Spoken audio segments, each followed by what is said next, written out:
Hi, welcome to today's Over 50 and Flourishing with Dominique Sachse. We have a repeat guest. She is one of my favorites, relationship and dating coach Laurie Gerber. The relationships, the conversations, they're always spicy when she's on, and I love it. I love it. She has so much wisdom. We're talking and we continue the conversation about dating in midlife. Why? Because there's so much to discuss. First of all, a story that was on our news this morning about the rise of STDs in people over 65. We're going to touch on that. We're going to touch on how you can have love, but first you have to believe in love. And really importantly, we're going to talk about her 11 rules of safety when it comes to dating and so much more. Welcome, my dear friend, Laurie Gerber.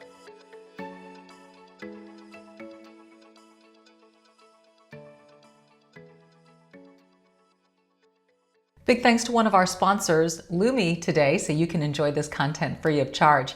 You hear me talk about Lumi all the time. They keep you smelling nice, fresh, and clean because they have a wide array of products for all body parts. The deodorant stick, the deo cream tube, the body wash, the cleansing bar, and the deodorant wipes. I take those, I pack them with me and bring them to work. That way, if I'm ever in need, I've got a wipe that I can use anywhere at any time. And what's great about the cream tube, odor control, not only does it control odor, but it's got great scents like clean tangerine, soft powder, coconut, but it also helps with the sweating. So it will help you smell good and keep you nice and dry. Lumi Starter Pack is absolutely perfect for new customers. It comes with a solid stick deodorant, a cream tube deodorant, 2 free products of your choice like the mini body wash and the deodorant wipes, and free shipping. And as a special offer for listeners, new customers get 15% off all Lumi products with our exclusive code. And if you combine the 15% off with the already discounted starter pack, that equals to more than 40% off your starter pack. Use code OVER50 for 15% off your first purchase at lumideodorant.com. That's code OVER50 at LUMEDEODORANT.com. I love shapewear that doesn't feel like shapewear. And that's why I love Honey Love as one of the podcast sponsors. You hear me talk about them. I wear the Super Power Short. I wear their bras. They give me just the right hug that I need without the pinch. And we all know the bind that can come from shapewear. Whether you're using it underneath a dress for a special occasion, or you just want to feel cinched in for that extra lean and sleek look, you need to treat yourself to the best bras and shapewear on the market and save 20% off at honeylove.com/over50. Use our exclusive link to get 20% off. That's honeylove.com/over50. After your purchase, they're going to ask where you heard about them. Please support our show. Tell them we sent you. Say yes to every adventure with Honey Love. Today's sponsor, Bon Charge, can help if your face is a little angry at the moment. And by that, I mean, are you dealing with acne, maybe an eczema outbreak, or scar tissue, maybe some razor burns, ingrown facial hair, wrinkles, fine lines? Yeah, we all get those in midlife. Well, that's where Bon Charge's red light face mask really comes into play. This red light therapy is so great for healing so many things that I just talked about. Plus, it has both near infrared and red light that boosts collagen and elastin production. You just go to boncharge.com/over50 and use coupon code over50 to save 15%. That's boncharge.com/over50 and use coupon code over50 to save 15%.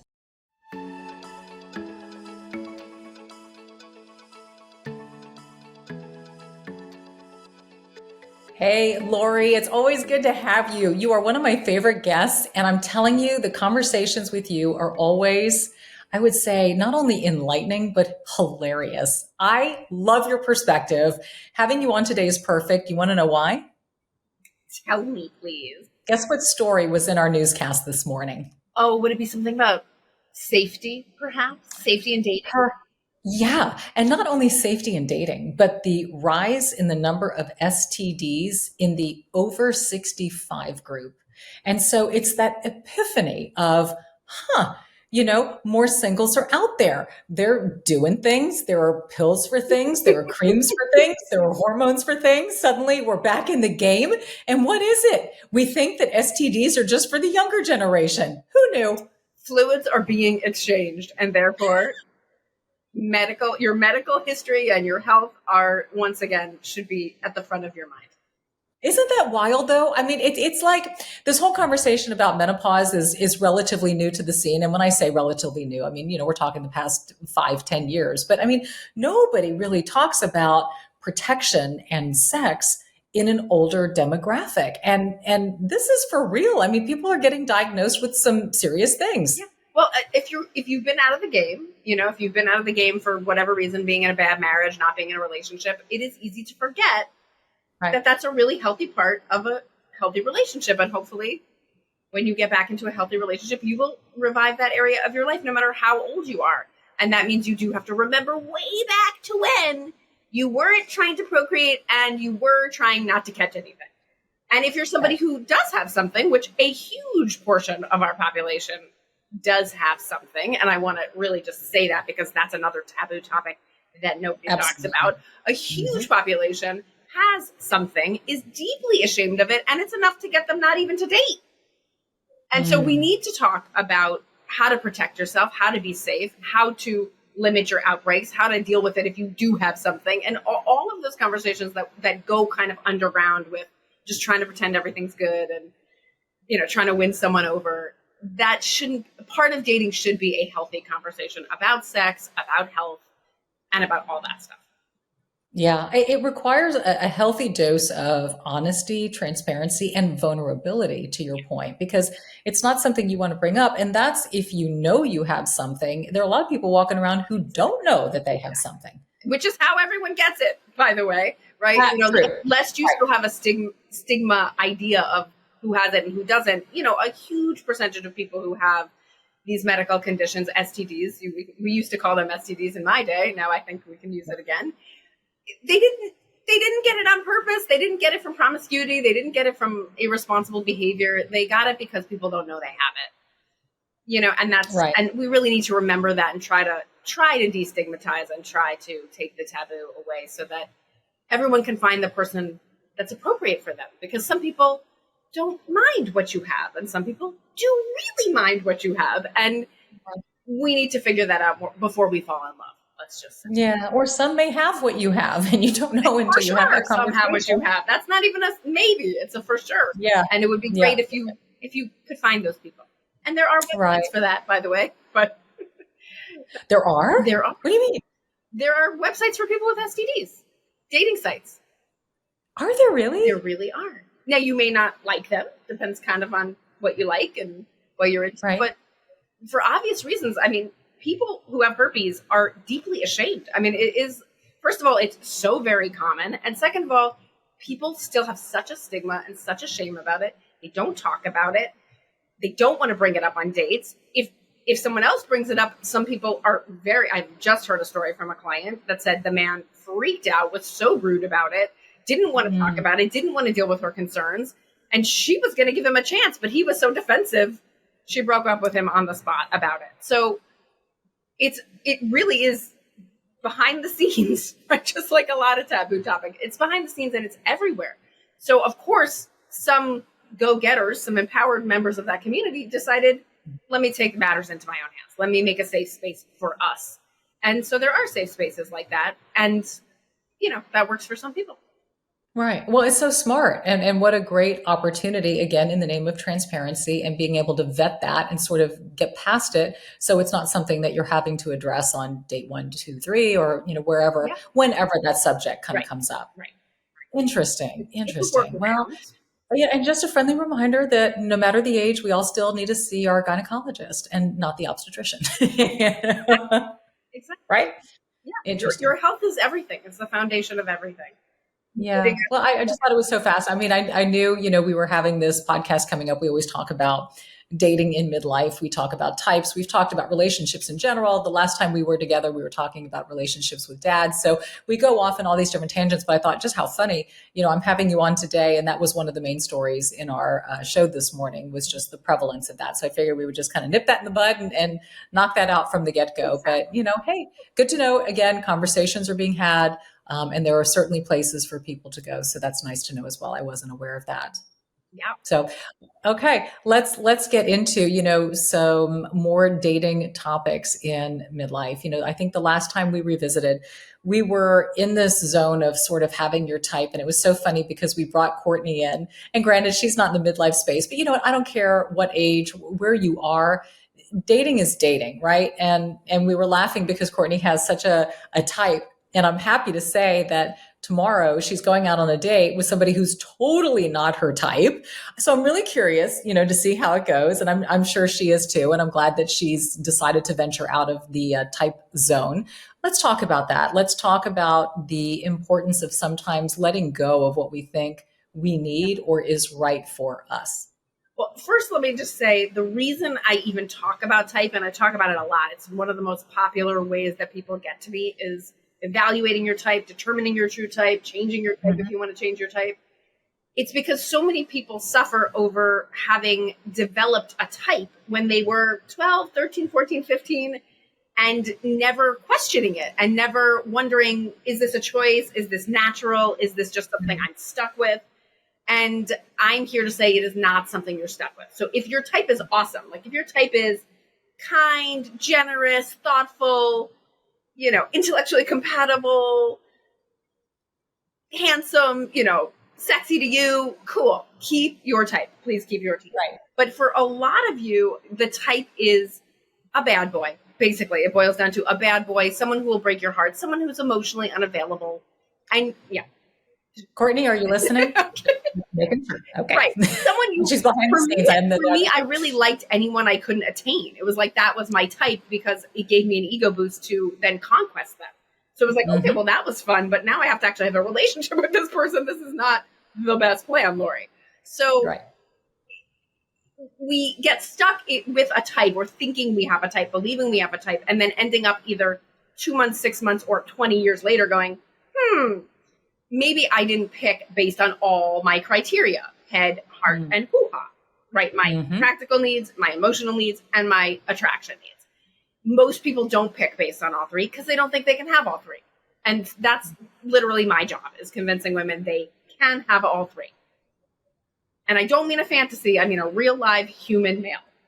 Yeah, no, they're absolutely out there. And I think sometimes maybe we limit ourselves because either we think we're not worthy or we think, okay, we got 2 out of 3. That's not bad. And we're afraid to roll the dice and to try for it all. You nailed it. Right. And unfortunately, we are subconsciously attuned to whatever we grew up with and whatever we observed in our parents. So if that taught us love is a particular way, we can't help it. We think that, we feel that, or we're a reaction to it, but we're usually not a balanced reaction to it. We're usually, if we saw love is cruel, we might go to love is boring and vanilla and practical, right? We don't go to, oh, love is all three. So when I started to think about trying to convince women that they could change their type, because women hold on very tightly to their type.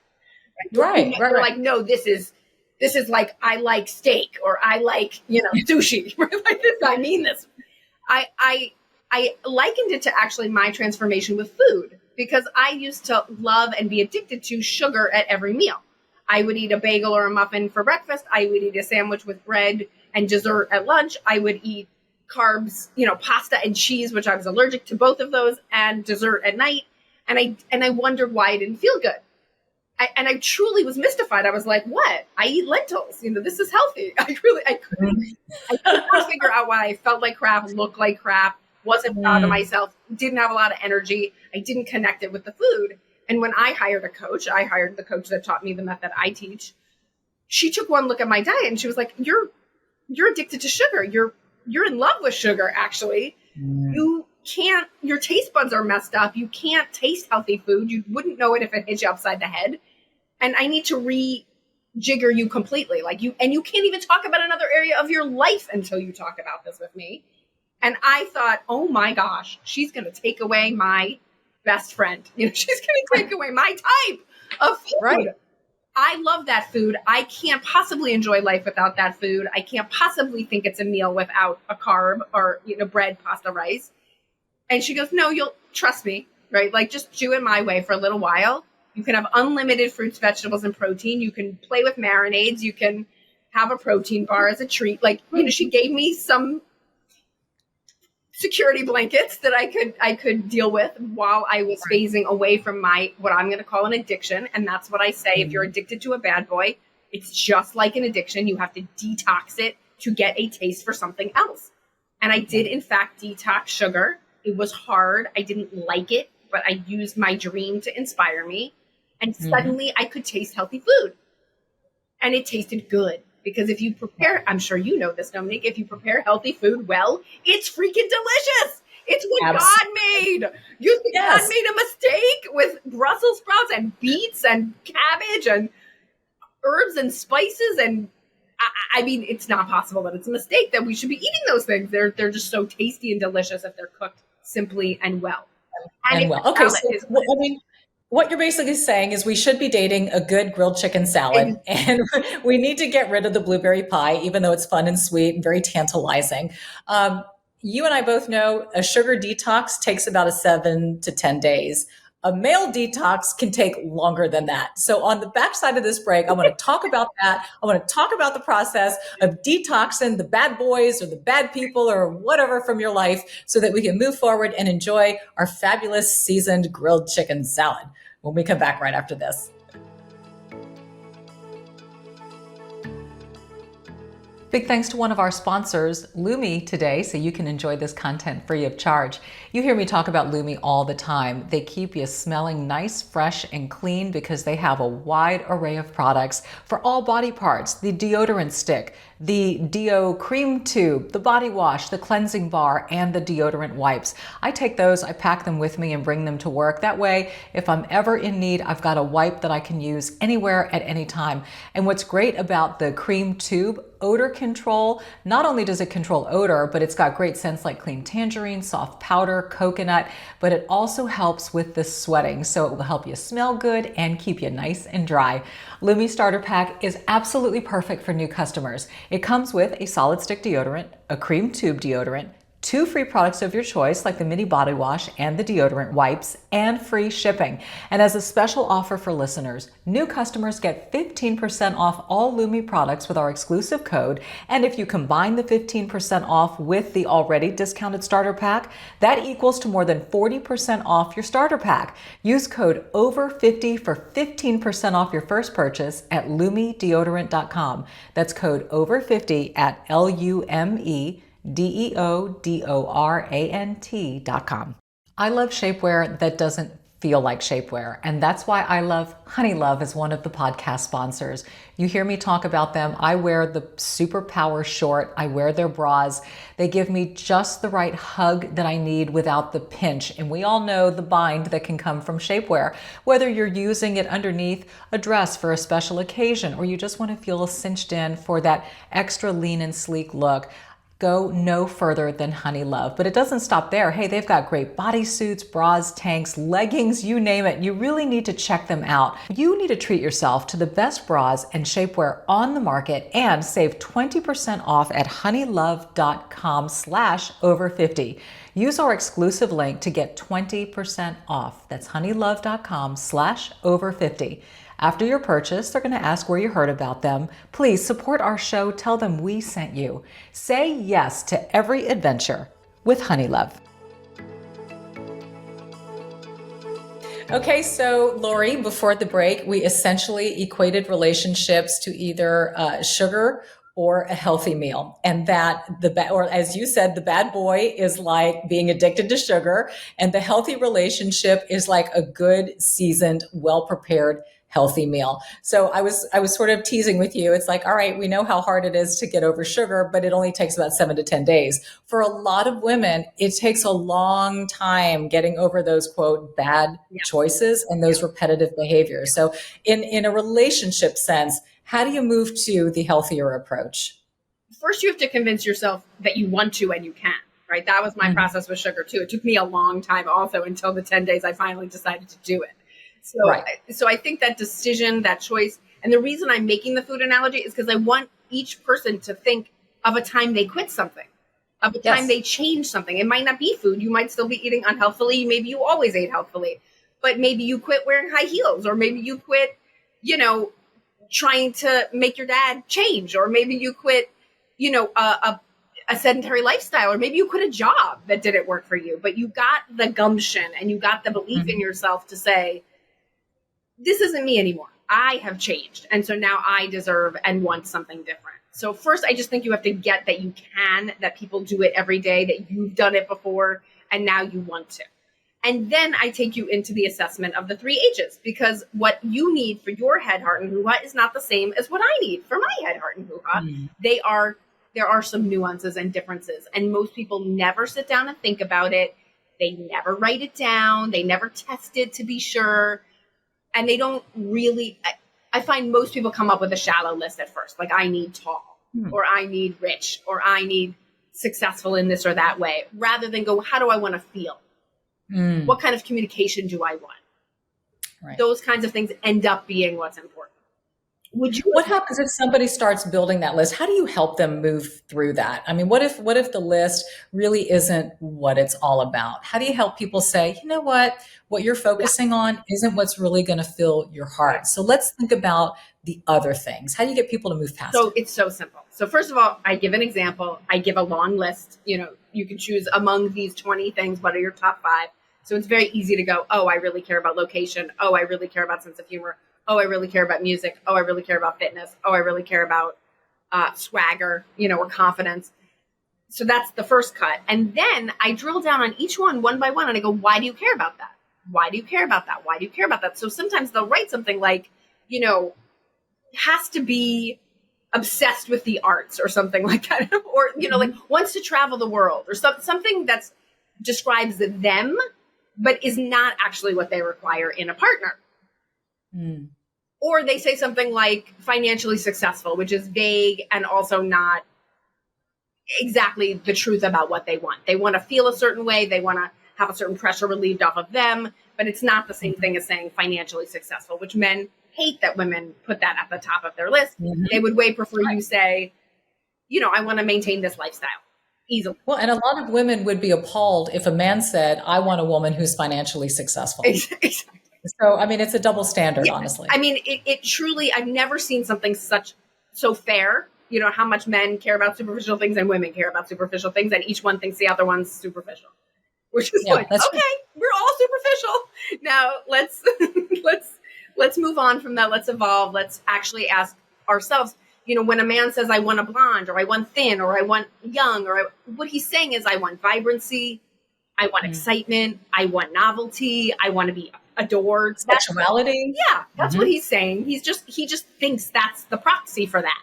Just like we think X amount of dollars is the proxy for I feel safe. I wish it was that simple. It's honestly not that simple. It's much more to do with how someone talks to you, how someone relates to you, how someone moves through the world, how someone thinks is much more important than actually how tall they are or how much money they have in their bank account at this given moment. Why do you think we get so far off? Well, where do you think that comes from?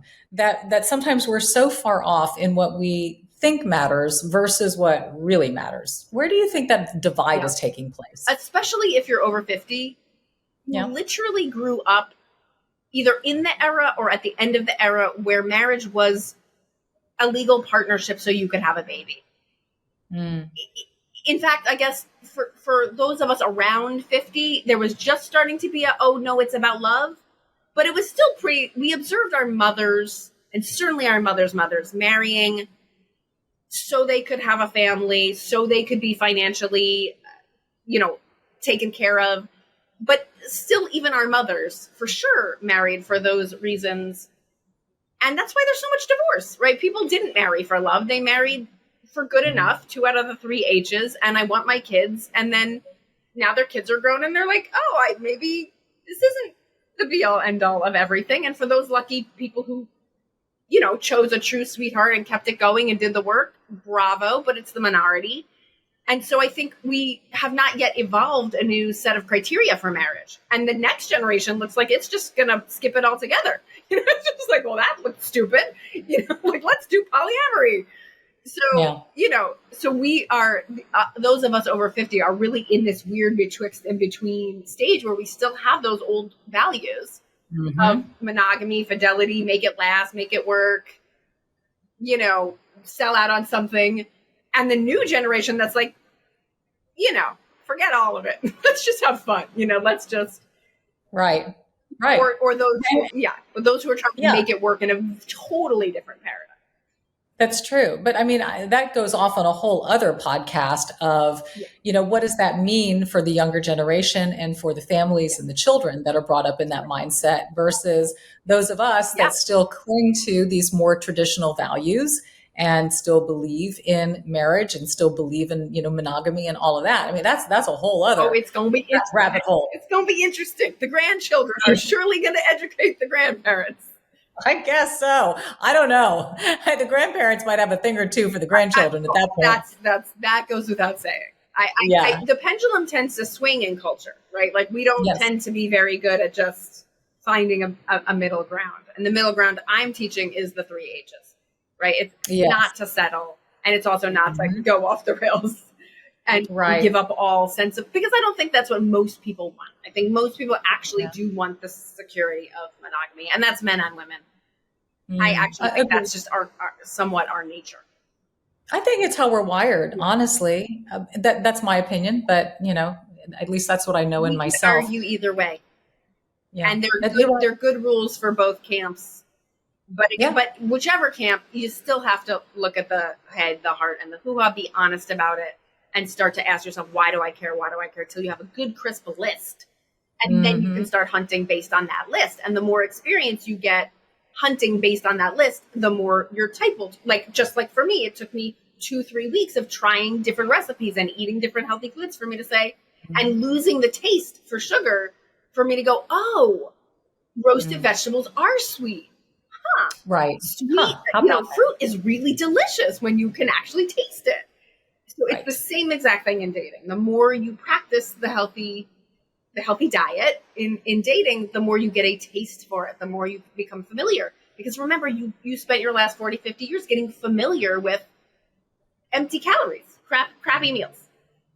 Crappy meals. The frozen craft dinner. Snickers, it's not a meal. I know they say you can substitute it, but not really. I know. It's not the same. And it certainly isn't nourishing you, that's for sure. You have a great expression. You say in order to have love in your life, you have to believe in love. Do you think a lot of people are losing hope and faith in love? Yeah. Unfortunately, yes. That's sad. It is sad because again, being raised in a paradigm where love is a sellout in a lot of places you look, and then having gone through a bad marriage or a divorce, a lot of women who are single over 50 are kind of, I could hear them debating it. They're like, do I really need to do this again? Is there really someone who's going to be suitable for me? I'm really very fulfilled. I have a really fulfilled and happy life with my friends and what I do all day and my exercise. So I just hear this conflict of do I want to take the good with the bad on another try on this? Sure. So it's a really good question. Do you believe in love? And do you believe in love for you? You might believe in love, but you don't think you're worthy of it, or you're going to find it, or you're going to get it because of where you live or something about yourself. And then do you really want it? Are you in alignment with your desire? So let's say you do believe in it. Do you also want it? Do you also desire it? Because that desire and that belief are what's going to magnetize it to you more than any good hacks on the websites. Yeah. So I have those too. Oh, I know. You got them all. You got something for everybody, which is what makes you so cool. But Laurie, I've heard from a lot of women who say, you know what? I have reached this stage in my life. I've, been married once or twice, all fine. I'm kind of done with that. I'm in a really good place. I have, great relationships with my children. I have wonderful female friendships. I feel very fulfilled and satisfied in what I do or my hobbies. I don't necessarily need or want a man. And that's okay. If somebody's in that place and they get love from different areas, then, it's not to say everybody's got to have a person, right? I think there is a small percentage of people for whom that is their deep truth. And they should be affirmed and empowered and live in community in some other way so that they have the support that comes with people around. Yes. But a lot of people lie to themselves about that, honestly. A lot of people cover fear with that kind of rhetoric. So I do worry about that because remember, I didn't think I was hungry when I was eating all that crap. I was full and I liked it and I was addicted to it. Right. So I would have justified it, right? I would have given you a million reasons why you have no business telling me I should want something healthy. Mm-hmm. But I did ultimately, like deep down, I did want something healthy. So that's the trick with my clients, is to get them to really get deep, really tell the truth to themselves. And if the truth is I'm asexual or I'm aromantic or I'm just done and I'm so happy and I promise to stay happy, I won't argue. Sure. But do you think some, and I mean, to your point, I think you're alluding that some maybe are so buried from trauma that they're basically saying that, but don't necessarily mean it, or just haven't appropriately dealt with that hurt and pain, which is preventing them from getting to that place. Perfectly said. Interesting. Yeah. I mean, in the end, you have to do you, but you have to do it honestly and authentically. And there's work in everything. I mean, that I've personally found that out in my own life. Everything takes introspection, and it takes time, and it takes effort. Nothing good comes without the work and the awareness. So I think we all have to do it. But we're at different places in midlife, and it's just such an interesting place. That's why these conversations are so fruitful, because as we started with this podcast, we started with STDs and people over 65, and now we're getting to do you actually want a relationship, and types and all of that, and just believing in love itself. I also want to talk about safety in dating and safety in relationships, and that kind of takes on two different things. There's physical safety, and there's also emotional safety. So let's get into that, because if you choose to open yourself up again and be vulnerable, you're like, whoa, I don't want to get burned. Right. This is part of the sales pitch I give every day, right? Because if you don't think you can keep yourself emotionally and physically safe, why would you go out again? So I have a bunch of tools and suggestions. I'll start with emotional, because I think it's actually the bigger block. Yeah, I agree. Using the 3H criteria, right? Asking yourself, what do I really want? And then dating according to it is a huge safeguard against getting hurt, especially when you use a very specific strategy that I teach my clients, which is called the 3-date strategy. And in the 3-date strategy, you are a maniac for getting your 3H questions answered. So we come up with a customized list for you based on your criteria, what you need to ask and answer in order to determine if someone meets your criteria, while all the while you're trying to do the same for them. At the end of 3 dates, if they do not rate 8 or above on all 3 H's, you abort the mission. Right. And that safeguards you. You don't fall in love. You don't invest a bunch of time. You don't end up with a fixer-upper. You don't end up with a bad guy. You tell all your friends what your list is. You stay true to the list. My clients color code the list and use the ratings and do a journal after every date to stay honest. And you do not end up with someone who does not meet your criteria. That protects your heart. The main reason people get hurt is because they invest where they have no business investing, or they expect people to be dating by the old rules. People are not dating by the old rules. They are dating multiple people at once. They have a huge number of choices in online dating. You will be ghosted. The rules are different. Your sensitivity has to lower. Your callus has to. You have to learn how to date and not take things personally, so that you don't get your heart broken. That's the emotional piece. What did you say about the safety piece in your segment today about STDs? Was there any recommendation about this? Go to your gynecologist and get tested. That's your recommendation. Exactly. Not just because you want to take care of yourself, but it's good karma, right? If you get tested, then you can expect someone else to get tested. And you really do need to have other people get tested. Now, again, in my course, in my coaching, I give people 11 different safety tips. I will just give you the highlights. You can give all 11. I can give all the fact. Maybe we will Let's get to it. So we'll start with just the simplest, which is if it smells fishy, it's fishy. If it smells fishy, it's fishy. Come on. Right? So if you're like, something doesn't add up here. Why does he disappear? Why won't he show up on a FaceTime? Why are those voices in the background? Why can't I find him on the internet? Something's fishy. Something's up. Yeah. So that actually covers 1 and 2. If you can't find them on the internet, that's a little fishy. And if it smells fishy, it's probably fishy. Yeah. Okay. Let's hold off. Let's hold off on number 2. We're going to take a quick break, but you've got 11. What, tell me there are 11 tips for Safety tips just in early dating. fantastic. Okay, we're going to head on to, well, we kind of hit 1 and 2 with the whole fishy thing. So we're going to move on to number 3. Well, fishy that's healthy. But okay, we're going to move on to Not the healthy kind of fish. I got you. Okay. We'll move on to kind of 2, 3 and on through 11 right after this break. You're listening to Laurie Gerber, my relationship coach and expert here on Over 50 and Flourishing. We'll be right back.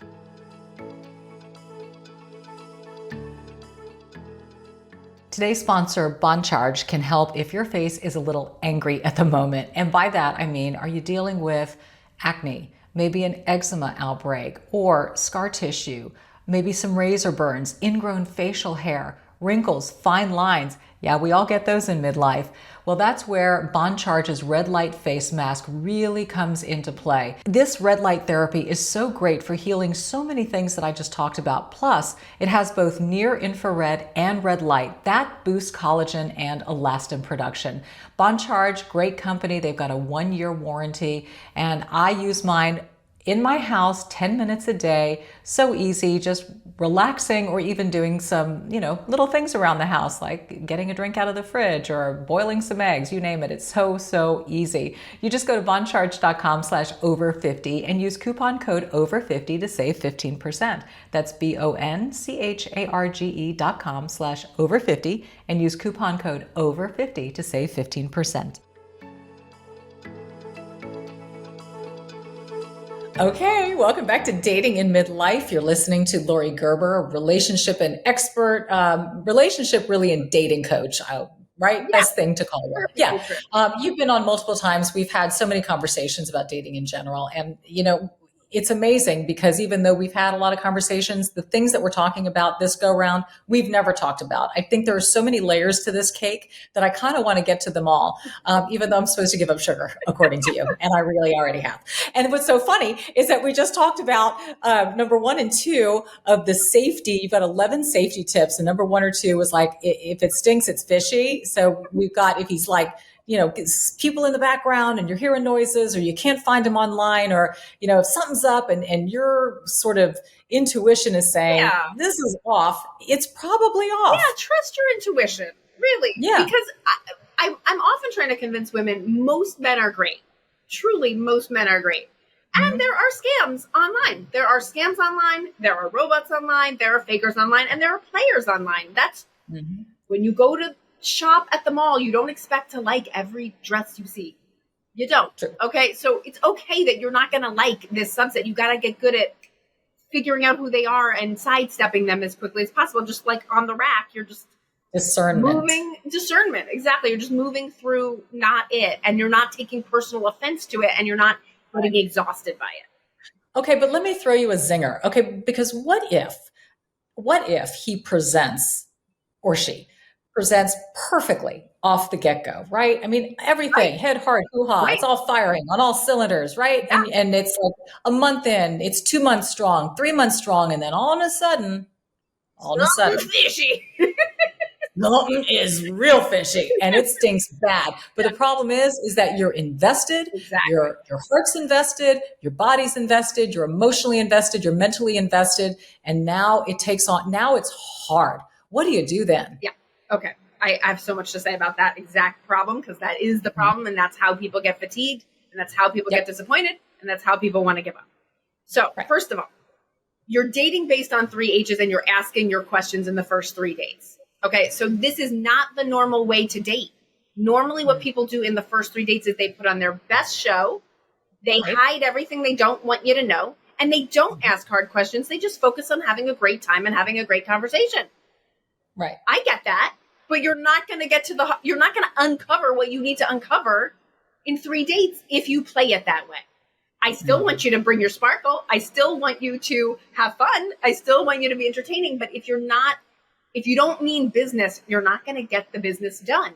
And then you will end up thinking you need an 8th date to ask the right question to find out. So that's one piece, right? So you really do have to become a better vetter, and you do have to get your spidey sense up. there's another piece to that, which is the more you tell the truth about your liabilities, I call them, the more you tell the truth about your liabilities, the more likely you will be to hear about theirs. If they're a real person, they have about 7. If you're a real person, not a robot or a scammer, you have about 7. And if you're not talking about those 7 liabilities in your first 3 to 7 dates, someone's BSing and someone's not trying to open the kimono. That's fishy. How do you know? How do you know? If you haven't heard 7 liabilities, if you don't know where they are in their divorce, if you don't know how they get along with their family, if you don't know about their health issues and concerns, if you don't know what their apartment is like or their home is like, if you don't know what they're like with their money, right? Those are the kinds of things that if somebody wants to see if they're a match with you, earnestly wants to see if they're a match with you, they're not going to hide that stuff. They might wait till the 3rd date. They might say that's private. I'm not comfortable. But if they want to sleep with you and they want to get to know you to see if you're their match, they understand that all the cards have to go out on the table to honestly understand. And if they don't understand that, if they don't understand that you're concerned that you might be surprised later, then they're not your person because they're not living in reality. Interesting. I mean, a lot of people might be just, whoa, that's so much information. What about the romance? What about let me wine you and dine you? And this is, we're just getting to the meat of things. And they may feel like it's too much too soon. But you're saying, look, I don't want to waste any time. It doesn't work for everyone. It scares off someone who doesn't want to be deep or vulnerable. It scares off someone who's just trying to get laid. It scares those people off. So I'm not saying this gets you the most dates. I'm saying it gets you to your one faster, avoiding repeated disappointment, avoiding dating fatigue, avoiding heartbreak, avoiding wasting time. So if that's what you want, and you don't have to want that, but if that is what you want, these are the strategies to make it quicker and less painful. Now, there's another category of human that will love bomb you, that will tell you everything you want to hear, will love bomb you, and is really putting on a show for a particular reason. So that's why I say you got to get your intuition clear, which is why you can't be drinking alcohol and eating sugar. Like you really need to be clear. You need to be present. Your discernment needs to be spot on. You need Don't to be drown out your receptors. Right. You need to be able to feel your tummy and your heart and your head. Like you need to be tuned into yourself, because if it's too much or too little, those are both red flags. A healthy relationship does not, you tell me if you agree, a healthy relationship is not gangbusters in a day or two. It is a slow, healthy build with a healthy person. If he's 100%. A healthy person, he's dating other people right now and trying to figure out who's the best match. So it's not time for a whirlwind romance. It is time for a slow, steady, healthy. Yep. You're spot on. You're spot on. Level, even keel. Not way up here, not way down there. Now, if you just got out of a long-term marriage and you want to have some fun, do it. Some fun. Go fling, go throw caution to the wind, except still be safe STD wise. Hello. But if you are serious about finding your person and you want to connect with someone who's serious about finding their person, they will understand the need for real conversations about what's great and what you're like and what you love and what's not so great about you, what doesn't work about you, what your concerns are right now, or ways that you might be incompatible that have nothing to do with anything other than I'm allergic to cats, I love cats. Right? Like you need to have all of those conversations in the first 3 dates, and you need to be very heated. But you actually asked me, what do you do when you find out that that's not the person? You didn't even ask me any of how to prevent it. You asked me what to do when you find out. I know, but thank you for the prevention, because then you don't even have to get to my part. Right. So, but if you're listening right now and you're like, uh-oh, because this is a lot of the women that reach out to me, Dominique. I messed up. Now what? They go, uh-oh, I am with someone who does not meet my 3H criteria. What do I do? And let me tell you, prying your little fingers off these people is not easy. You are being stubborn, and you know who you are if I'm talking to you right now. Because you would rather have, like you said, you'd rather have, what is it? One in the bush, 2 in the bush. What's the saying? What's that expression? You want to have one. You want to have your plus one. Exactly. Hopefully someone knows. Put it in the comments. Yeah, they know the expression. You want to have a bird in the hand. A bird in the hand. Right. Okay. So I have to convince you you're capable of finding your 3Hs. You deserve your 3Hs. And that guy, and I argue with women about this all day long. He is not going to come into the spot if the spot is taken by a Snickers bar. It's not, if the spot, back to the sugar. If the spot is taken, right? If you already just ate your Cheetos and Snickers bar, you're not hungry for your salad. And neither, in the case of wonderful men in the world, they are not interested in picking you if you are already attached to either the one that got away or some guy who's not worthy of you. You need to actually clear the space in order for him to even smell an opportunity on you. You're 100% right. Don't think they can't tell. Yep, they can tell. And they can tell if they're being played. And they can tell if you've got, some things going on. They know. They have intuition too. Yeah, exactly. Let's not forget that. Yeah. Okay. That is, so once I've convinced you, you should let go. Do you mind if I just riff on it? Because this is a nuanced answer, actually. So everything from I had a woman the other day in her 50s, so beautiful, so successful, with a perfect guy on paper. She's at a 3 in hoo-ha. A 3 in hoo-ha. No turn on whatsoever. Right. And she goes, and I'm begging her, I'm like, please just tell him it's not a match. It's only been 3 months. It's okay. But he's in love with her and he's taking her on trips and he has everything on paper she wants and blah, blah, blah.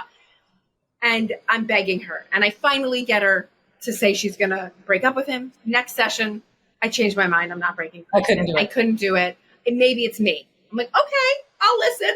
Maybe it is you. Maybe you're not being vulnerable. Maybe you're not trying what you want in bed. Maybe you're not. Cool. Right. And finally, I sent her off this week with a list of everything she's going to say from the perspective of, let me own, I have not been being honest. I have not been putting my best self forward. Here's what I don't think I've been doing. Here's what I think we could work on. Let's commit to the next month to really go for it and see what happens. And I'm like, okay, try it. It's 50-50. It could transform the guy. The cliffhanger. I'm dying to know. You will have to have me back because I don't even know. I don't even know yet, right? But it's a good cliffhanger because she wins either way. Either he ups plenty because he's got it now and she's been honest and clear and men are not mind readers, people. Or he's not surprised when a month later she's like, I'm so sorry. We tried. You're great. It's just not a romantic match for me. Right? He won't be shocked because right now she's like, I would shock him if I, Yes, so it would seem like it's coming out of left field. Exactly. So we've got that all the way to, no, I really want to leave him, but I'm a chicken, in which case we just script it, we practice it, and I give a deadline with a consequence.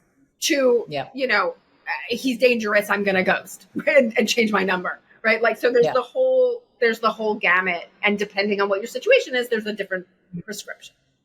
Got it. Where are we on our safety list? We're up to 3. Okay, thank you for bringing I knew we were. We're somewhere in there. We're in the weeds. We probably have hit on a few of the other ones, but the third one is to have that video chat, right? So I mentioned it briefly, and I'm sure I talked about it in the first one, but the video chat is the best vet ever. Yeah. I can't say it enough. And again, I gotta beg. I gotta sell. It is so hard for me to get people to understand that the reason for the video chat is not because that's a date or it takes the place of a date or it's your best way to meet someone. It's because it just is going to rule out players. It's going to rule out scammers.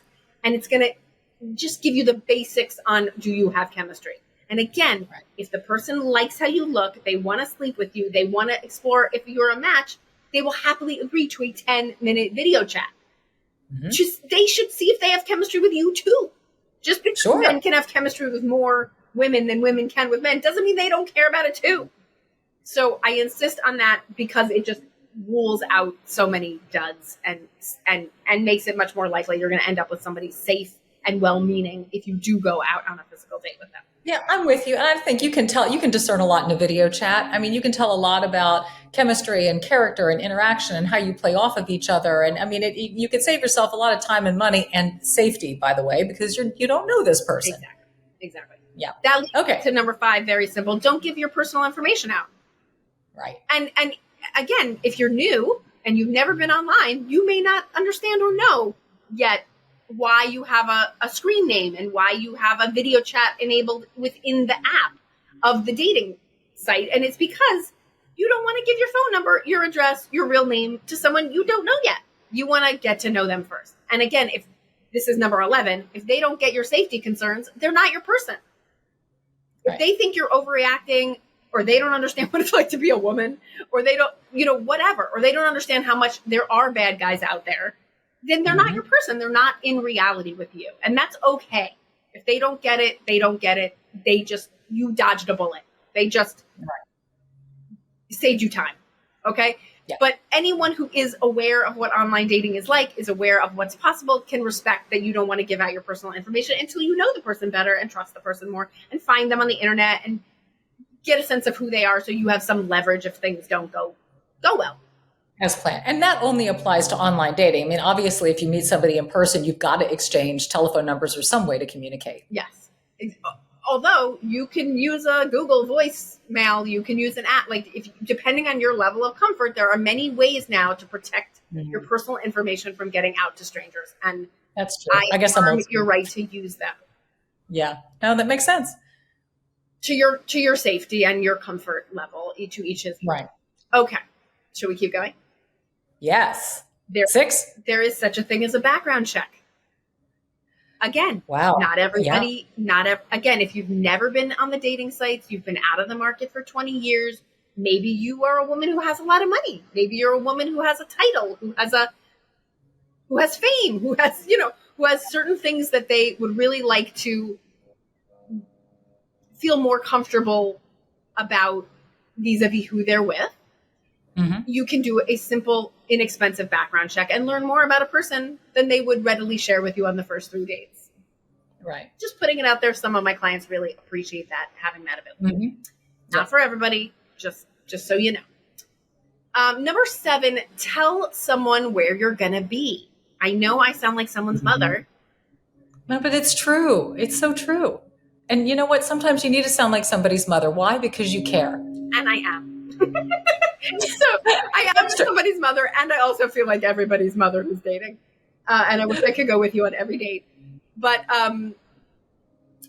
it's not just that obviously that's protection and, someone knowing where you are if God forbid something happened, because most likely nothing's going to happen. But again, the confidence you have knowing that you're protecting yourself then shows up in the ease that you have on the date. So I think it's worth it for just that reason. And I want people dating as a team sport. I really want people dating with their friends and their buddies and their moms and their sisters and their cousins and their girlfriends, because it is a team sport. You're not going to keep up your energy unless you treat it that way, which is why I have group calls. It's hard to do alone. It is hard to do alone for safety reasons, emotional and physical. Yeah. I think we're at number 7. Meet in public. For at least the first 3 dates, meet in public. I think this is so obvious, but some people do not think it's obvious. If you meet at someone's home, there is an implication that you're going to hook up or have sex. Okay, so please do not kid yourself. Even if they say, I want to show you something, or I need to be there for the UPS delivery, or whatever they tell you, don't meet at someone's home. Don't meet at someone's home. Don't meet at your home. Don't meet at their home. It is not appropriate in the first 3 dates. Don't do it. There's no reason. There's no reason to put pressure on yourself or send the wrong message if you don't want to have sex. If you do want to have sex, different conversation. Have me back another time. Okay, so meet in public, not in a loud, crowded place, but in a quiet place where you can connect and ask your questions, but still in public where if you don't like it, you can easily leave with no repercussions with people. Or if something goes down, obviously there's lots and lots of witnesses. So meet in public, meet in public, meet in public. And honestly, don't even meet somewhere private until you're ready to have sex, frankly, is my opinion. And you've had all those conversations to make your life easier. Next tip is don't drink. I know I alluded to it very early, but I'm going to say it again. And I know, again, I've just angered 80% of the population. I know. And I know you're going to say, but can I have one at least? Sure. If you want to diminish your intuition and you want to diminish your ability to make good choices and you want to be more quote unquote fun, sure, have one and keep your eye on it at all times. But I highly recommend a coffee date, a tea date, a smoothie date, or a walk for your first 1 or 2 dates, because it's just better at getting your 3 H questions answered and safer. And so the minute you start drinking, your safety goes way down, emotional and physical. And I'm sorry if you think you need it to be entertaining or fun or relaxed. I highly suggest meditation, quality audio content, coaching, therapy, whatever you need, so that you don't have to rely on an intoxicant in order to feel like you are presenting well. And I'm sorry, I know that's not popular. Okay, sorry. All right, here we go. These two are a little deeper and usually come, 3 to 10 dates in. These are for long plays, scams that are long plays. Okay, so do not give your partner money. Don't give your partner favors in the first, I would say, year, really. I mean, I would say until they're... When that happen? It's just, I'm sorry. It just, and I can't tell you how many stories I hear, and they remind me of the story of the person who approaches you on the street and says, my wife is pregnant. She's stuck on the bridge. I only need $20. And maybe I'm a city girl. I have learned to smell a scam. There's no reason you should be dating someone who needs your money or favors, period. They should be in it for your personality, the companionship, the fun, the 1 + 1 = 3-ness of it, not for your money or your home or your favors or your connections for a really long time, right? Until you owe them one, okay? That's right. But then it should be reciprocated in some way as well, so it doesn't feel like you're being used for those things either. And unfortunately, there are so many women who have a self-esteem issue that makes them think that they have to give that, or if they don't give that they're not worthy, and that what they are, who they are, and what they offer is not enough without money, favors, whatever it is. Right. I don't think that's your person. Okay. And that leads to the next one, which is don't invest according to your partner's suggestions. Again, I'm just educating you on all the things that are out there. Unless he's, an investor or an investment advisor. Have really good objective information from outside, reputable, objective sources that this person has the credentials to advise you on investments. If he just has a good idea, or a friend who's got a great idea, or a great idea of his own, he just needs XYZ to get it off the ground. That's not your job. You're being used. That is not your job. That is not your job. Okay. Let me see if we have any that I have skipped. Yeah, we have one more left, because the last one is if they don't respect your concerns, they're not your person. The last one is do not believe unconfirmed sexual health data. And we end as we began. Oh, look at us coming full circle. Yes. If you do not see it in writing with a date, it is not valid. And that's not just because people lie, but people really do lie. It's not just because people lie. It's because people don't know what they have. So either use it as an opportunity to go together and get tested together, which is so romantic and adorable. Yeah, the couple that gets tested together stays together. Is that what you're saying? I am saying that. And if not, at least see a dated recent result. Wow. Boom. Yeah, I know. Boom. There it is. Welcome to dating in 2024. Now I want to tell you happy stories so you don't leave on the note of fear. Well, I have a happy story. Please. Why don't you start?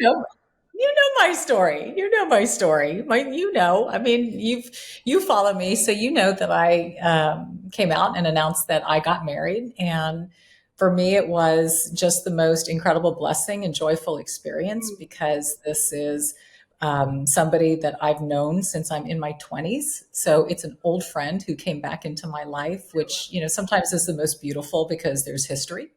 And there's, shared people and experiences and knowledge and whatnot, and feel like you just kind of pick up where you left off. And so I just feel so fortunate, because I wasn't looking, and it just happened and landed on me at a time when I wasn't thinking that I was ready or willing or able. I mean, all those things. So I just kind of proceeded with caution. But, every time I talk to you, I think, yep, I did that. Yep, I did that. Why don't you tell people, what do you think are the dating tips that you used just because you're naturally, in the know and intelligent? Yeah, well, thank you. But I would say that honesty and transparency, and not, no smoke and mirrors. I've been through enough of that. So honest conversations, getting that stuff out there early, being vulnerable, being transparent, being very straight up about, who I am, what I've been through, what I what I want in a relationship, what I don't want in a relationship, what's a deal killer for me, everything. And that was also received as well. So I found it to be incredibly reciprocal, very honest. And here's the other thing that I liked about it. We both did not live in the same city. So initially, it kept it at a much slower pace, which was very healthy. Yes. Very healthy. So it started as a friendship and morphed into something more. And it was kept at a very, for what I needed at that time, a perfect pace. Nice. And it wasn't until, I got my job opportunity up here that we had reached crossed that point where it's like, okay, someone's going to have to make a move. And he actually lived up in this area, which is so serendipitous. I mean, it's Laurie, Almost when I tell like you, it was meant to be. It was, there's God's handwriting all over this picture. It's wild. So that's how it happened. And I'm grateful, but I'll tell you the one thing that I'm the most grateful for, and I said this in the video where I announced it, is that I had something for me. This was not something that I shared. It was not consumed by others. People in my inner circle knew, but that was it. And I really liked having something for myself. I liked having the privacy. And protecting that because it matters to me. Beautiful. I want to underline what you said about communication because it was actually on my list of safety tips, but I didn't get to it. And so you pointed to it. I would say one of the 3 pillars of the digital course that I made for daters is about the 8 steps of awkward conversations. And I think you and I talked about it in the first recording that we did together. Right. You must learn the art of a difficult conversation. You must learn it because first of all, you need to be able to teach the other person in the first 3 dates that this is going to be an honest relationship. This is how we're going to do it. This is how we're going to talk about sticky topics, STDs, sex, liabilities, what might not work between us. This is how we're going to do it. We're going to do it with love and compassion and kindness, and we're going to tell the truth. Yep. And so you need to get good at it so you can teach the other person to do it so then you can start as you mean to go on in the relationship. It's the number one key. I agree. I think you learn so much. I mean, I started out with all difficult conversations. I'm like, I'm putting it out there, it's coming out. Yeah. And I found that he did the same. And what I quickly learned was how well we handled each other's difficult conversations. And so it's right to your point, Laurie. I mean, didn't wait, didn't play, and have didn't to pretend to be someone else for the first 6 months. Right? Nope. It's called liability compatibility, right? If your liabilities are not compatible, it's okay. Just move on. And if you're not hungry to learn everything about a person and be known by that person, that's not love. Yeah, exactly. And you learn about how your heart is cared for. You learn about how you're spoken to. You learn about how you're respected very early on that way. So that was kind of a neat discovery for me. Beautiful. Yeah. Thank you for being out on the court and demonstrating how to do it. Hey, thank you for sharing how to do it. I've been through enough mishaps where I'm like, if I'm going to go this route again, I'm going a different way. Right. Well, I don't get learned by doing is the way. It's very good to learn by doing for certain things like a language or an instrument, but learning by doing in dating is actually exhausting and very disappointing. Yes, it is. I can help you, if I can help anybody who's listening with some really simple things you can think about and do differently to not have to go through all that disappointment and all that time and all that exhaustion, then I feel like I'm, doing my life's work. Yeah, well, you definitely are. And you're so good at it and so relatable and fun and funny and informed. And I just love having you on. So, I mean, first of all, you inform people here and you give people food for thought. But Laurie, for people who want to reach you directly, what's the best way for them to do that? You should head over to lauriegerber.com. You will see free things there. You will see a very inexpensive digital course there. You will see access to me through a free consultation if you want private coaching. And I think you'll know what to do. lauriegerber.com. LAURIEGERBER, like the baby food.com. Thanks for asking, Dominique. Absolutely. I'm so glad to have you. Glad we're off sugar, eating our healthy chicken salads, and carrying on in life, Laurie. Exactly. Thank you. Till next time. Love having her on. I know a lot of you have reached out to Laurie. She has expressed her gratitude. Many of you who've listened to her in the past, you've reached out for her help one-on-one, and she greatly appreciates it. I know she's been able to shape a lot of women's outlook on dating and therefore help women forge great relationships, or at least get in the right place to be able to find them. If you're watching this podcast on YouTube, go ahead, leave us a comment below. Let us know what you thought about today's episode, maybe where you would like future conversations with Laurie to go, or other types of content you'd like to see here on the podcast in particular. If you're listening where you listen to podcasts, whether it's Apple or Spotify, you name it, don't forget, rate, review, subscribe, and share Over 50 and Flourishing with those you know and love. We really love to get interesting, insightful, wise, intelligent guests on here to have great conversations to help you live your best life in midlife. That's what it's all about. We'll see you next week.